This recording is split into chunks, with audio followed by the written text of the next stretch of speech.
Traumatic brain injury affects the family in a variety of ways. One of the biggest ways is that there are role changes after traumatic brain injury. And every family has certain roles. Some of them are really concrete roles, like someone goes to work and makes money, someone does the housework. And then there are also different emotional roles. So, sometimes a person may be the rock of the family, the person that people turn to in times of trouble, or that someone else may be the joker of the family. So they make everybody laugh when everybody's feeling stressed. So there are a lot of different kinds of roles that family members can have. After traumatic brain injury, there are a lot of role shifts and role changes. And what often happens is one family member may take on too many roles, and they can get what you call role strain. So the most typical example of this is when a male has a traumatic brain injury, and maybe the male was the primary breadwinner before the injury. And his wife may or may not have worked, but even if she did work, after the injury, she may be in a position of being the primary breadwinner, being the only source of income to the home. And at the same time, she can't really relinquish other roles. So that people who, or husbands who are home after the injury and are not able to return to work cannot necessarily take on other roles, like being the primary person who transports the children back and forth. They may not be able to drive after an injury, or they may not be able to manage the finances because they have cognitive difficulties which give them trouble with that. So it ends up being that one person, maybe the wife, but different people can assume these roles, have to take on a lot of different roles, and that results in a lot of stress and then people becoming overwhelmed. Now, some of the other family changes that happened are more in regard to relationships. So one is that there can be a lot of changes in communication after injury. Some of them are due to the direct effects of the injury. So, for example, the person with injury may have what we call impaired social communication, where they may not be able to pick up on nonverbal cues that other people give them. They may not be able to read emotions in other people, not have the same empathy that they did before. And that, of course, results in changes in the family relationships. Also, after an injury, everything in the family seems to revolve around the injury. So whereas before they may have sat at the dinner table and talked about their day, now they talk about how they're going to get money or how they're going to get services for the person with injury. So that just the normal day-to-day family interactions become very focused around the injury, and they lose that warmth and affection that they had before.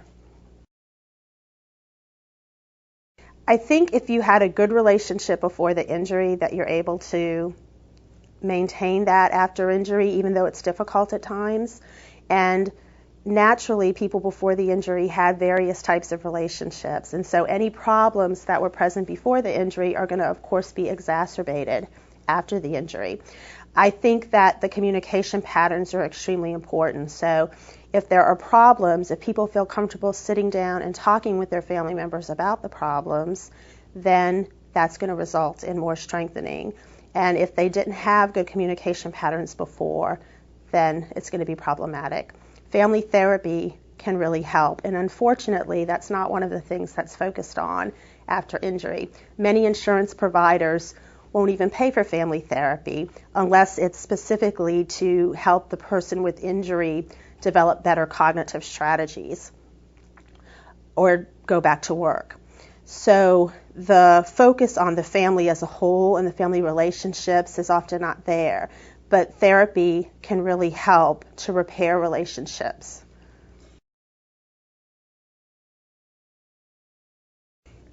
You have to develop good communication patterns. So if they were not there before, the important thing to do is to find new ways to communicate. You should not communicate when you're angry. So it's important to find time that you can sit down together and talk about any problems that exist when you're not very emotional. And when you become very emotional, it's important to take that time away. And I think after a brain injury, especially for the primary caregiver, who's the primary person who's caring for the person with injury, that person often does not have much time away from the person with injury. So all their interactions are in situations which might be rather tense. And so it's important for the caregiver to take that time away and then to be able to come back and talk about any problems that exist in a calmer way. There are a couple of different ways that caregivers can find time for themselves. One is that if they have the support of family and friends, they can ask someone else to come in and sit with the person with injury, and then they can go take time for themselves, go to a movie, go meet a friend for coffee. Now, sometimes caregivers don't have that support. And if a caregiver does not have that support and they feel like they are always in the home with the person with injury, there are still some things that can be done. There are very few people with injury that actually require someone to be sitting in the room with them 24 hours a day. Mostly it's the case that the person with injury just needs someone in the home. So there are different things that can be done. The caregivers can plan into their schedule that at a certain time each day, they're going to go into a room by themselves, take a hot bath, have a cup of hot chocolate, watch a movie, whatever they find to be relaxing. So you get really overwhelmed when you're in the same situation day in and day out. And so it's really important to plan those activities. It sounds silly, but if you don't schedule them, they often don't happen. So having into your schedule some planned time for yourself is really important. It's really easy for family members to become stressed when other people are offering them advice and they feel like the advice is not good, or even if the advice is good, they feel overwhelmed because so many people may be giving them different advice. So it's important to remember that these people are trying to help. So while it's easy to become overwhelmed and become angry, people are meaning well, and each person doesn't know that there are tons of other people offering you advice. So if you take that perspective, you might think about it differently and not be as upset. If you are upset, which is a natural reaction, then the best thing to do is to remember that you know the person with injury best, and that you are the person who is best equipped to help them and to know exactly what circumstances are happening in their lives and in the home. So you're the best judge. So listen to advice, try to process it calmly, and then really make your own decisions and seek out whatever other information you need. You may have to find professionals that you trust and ask for answers. So the doctor that you see may not be the person to give you advice if you're not comfortable with that person. But there are a lot of different supports and a lot of different websites that you can go to try to find advice that you feel comfortable with. And in the end, it's going to be your decision to make. Social isolation is one of the most common problems after traumatic brain injury, and it's not just for the person with injury, but it's also for the family members. And part of that is that people that were once friends often don't understand the changes that the person with traumatic injury has gone through. And in the beginning, right after the injury, there's a lot of support for the person with injury and their family, and people are gathering around. Even acquaintances that didn't know them well before are gathering around, bringing food over, really providing support. And as time goes on, that support dwindles and people go back to their lives, and the person with injury and their family become increasingly more isolated. An important thing to help with that is to get out and try to develop new relationships. Sometimes it's easier to develop new relationships than to go back to the old relationships, because the people that you meet after the injury don't have a comparison to compare how things were before the injury. And one way to do that is to go to social group meetings like church meetings. The YMCA is a great place because they have a very all-inclusive philosophy. So try to find community organizations like the YMCA, like multi-service centers, like church groups, where people are generally more accepting of a diverse variety of characteristics in people. And that can usually lead to formations of new relationships. And if it doesn't lead to formation of really close relationships, it at least has the person with injury out in the community, socializing, feeling productive, and feeling good about themselves. Unfortunately, there are very few guidelines and very little research into the effectiveness of different community integration programs. When you think about community integration, one thing to think about is it means getting out into the community and doing activities that everyone else is doing. So if you're looking at rehabilitation programs which propose that they're helping people with community integration, one of the things to look for is, are they taking people out into the community? Are they involving them in activities? Or do they have them all the time sitting behind a computer and doing computer games, computer programs? Sometimes there are certain computer strategies and computer games that can actually help people develop certain skills that they can then use in the community. So I'm not saying that all rehab involving computers is bad, but you really need to look at the amount of time that the rehabilitation staff are getting people out into the community. After a traumatic brain injury, things are going to be different, and people are going to have difficulties with activities that were once very easy for them. And so the most important thing is to get them involved in an activity, like, for example, learning to ride a bus. And then they're going to have problems, but you cannot always predict with 100% accuracy what types of problems they're going to have just from looking at them in a rehabilitation setting. So it's best to get them out into the community doing an activity, figure out what problems they're having doing the activity, and then develop strategies to help them with those problems.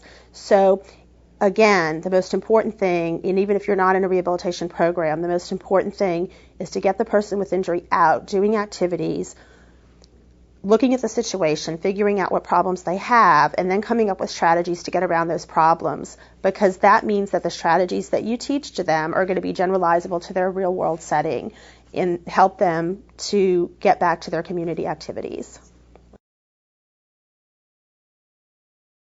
One of the most important things that could happen to improve the field of rehabilitation is that overall public awareness of traumatic brain injury be increased. So one of the greatest barriers to people having community integration is that people don't understand traumatic brain injury. If you talk to the average person, they've never heard of traumatic brain injury. Many people have heard of stroke, but most people have not heard of traumatic brain injury. And people with traumatic brain injury usually look normal. If you look at them, they don't have a lot of physical disabilities. There are exceptions. But for the most part, physically, someone looks like nothing is wrong. But they're still having difficulties with some cognitive abilities, and they're still having difficulties with processing emotion and with some social interactions. So people in the community often don't understand what's happening. In today's society, we really have made a lot of accommodations for people with physical disabilities. And so we have ramps for people in wheelchairs, and people, if a person is in a wheelchair, usually people want to help them. But no one really understands if someone has a traumatic brain injury, how to help them. And in fact, they may interpret some of the things that a person with traumatic brain injury does as being a personality characteristic, and that is off-putting to a lot of people. So increasing overall public awareness of traumatic brain injury, I believe, is the best way to help people become integrated into the community. And going along with that, more resources are very important. I think that increasing public awareness is a first step toward getting more resources for persons with brain injury. Some different states in recent years have been able to lobby the Congress to pass laws to increase funding for cognitive rehabilitation, but I believe that in some states it's still the case that cognitive rehabilitation is excluded from some insurance companies' policies. And so it's really important to increase awareness of needs so that there's more funding and more resources for persons with traumatic brain injury. Most people with traumatic brain injury do not get rehabilitation, and there are a lot of rehabilitation facilities, but most of them require insurance funding. And unfortunately, the majority of people who have a traumatic brain injury do not have insurance. So there is an instance of a person that I worked with who did not have insurance, who I saw in the county rehabilitation facility, and I referred them for post-acute cognitive rehabilitation services at the Tier Challenge program. And unfortunately, if someone has an injury and does not have insurance, in Texas there is only one way that a person with traumatic brain injury who does not have insurance funding can get rehabilitation services, and that is to go through the state vocational rehabilitation agency. And so there is unfortunately a wait list for those services. So a person that I referred for services got onto a wait list, and in spite of frequent calling to their project manager for their case with the state rehabilitation agency, was unable to get into a post-acute cognitive rehabilitation program until almost a year after injury. Now, of course, there's spontaneous recovery that happens within that first year. So that person was getting better every day without having rehabilitation, but not making as much progress as he could have made if he had gotten a rehabilitation early on. So by the time he was able to get entry into the post-acute cognitive rehabilitation program, he had made a lot of gains to the point that they did not think that he needed intensive services. So they did not have him in daily services, but they had him going a couple of times a week, which was appropriate for him at that time because he actually had made a lot of advances. But he could have returned to work earlier and could have gotten out into the community earlier if he had gotten those services within the first 3 months after his inpatient rehabilitation discharge rather than 9 months later. So that is one of the frustrations in working with people with traumatic brain injury, especially those who don't have insurance, like in the county hospitals, because you know they need services. There are very few funding sources to get them these services. And this particular person that I worked with had tremendous family support. So he was able to be happy in spite of the fact that he was not doing the activities that he wanted to do and not feeling extremely productive. Many people don't even have that family support. So it's really important to increase funding services for persons with brain injury and not just with private insurance, because traumatic brain injury is not an equal opportunity disorder. It actually happens more to people from minority backgrounds and more in people from disadvantaged socioeconomic backgrounds. And these people are unlikely to have insurance. So most of the people who have traumatic brain injury actually do not get services, even though a lot of rehabilitation is focused on the people who have gotten services. And a lot of the research that looks at rehabilitation effectiveness, of course, is looking at people who got rehabilitation to look at the effectiveness. So there's this whole other group of people who have not gotten services and who are sort of lost to the system. The brain is going to heal on its own naturally over time. There's a certain amount of spontaneous recovery that happens in the first year to 2 years after injury. And there's nothing that can really be done to speed up that process. However, there's a lot that family members can do to help people not become mentally inactive during that time period where they may not be working or may not be getting out of the house much. So while doing computer games or while doing crossword puzzles may not actually speed up your brain's recovery process, it can at least keep people mentally active, and that's important. Also, there's a lot that family members can do to help the person with injury develop compensatory strategies that can be used in the home. So if a person has memory problems, there are different strategies that can be used to help them get around those memory problems so that it doesn't have as much of an impact on their activities. And there's actually information on different types of cognitive strategies that family members can use on a website that we have as part of our Rehabilitation Research and Training Center grant. And the website is www.tbicommunity.org. And on that, there's a project called Training Family Members as Paraprofessionals that has slide presentations in it that contain different strategies that caregivers can use to help to help the person with traumatic brain injury develop compensatory strategies in the home. Great. The number one advice that I would give to caregivers is to take care of yourself. Caregivers find this extremely difficult to do. They feel that they should be focused on helping their loved one to get better after injury and that they should not be focusing any time on themselves. But if caregivers don't focus time on themselves and don't manage their own stress, they're not going to be able to help the person with injury. So the best thing that caregivers can do is make sure that they keep themselves mentally and physically healthy so that they can be ready to help the person with injury. So that means taking time for yourself, planning time into your schedule to do little things that can help you relax, and also getting as much support as you can, reaching out to other people, reaching out to brain injury associations, making sure that you have the support that you need.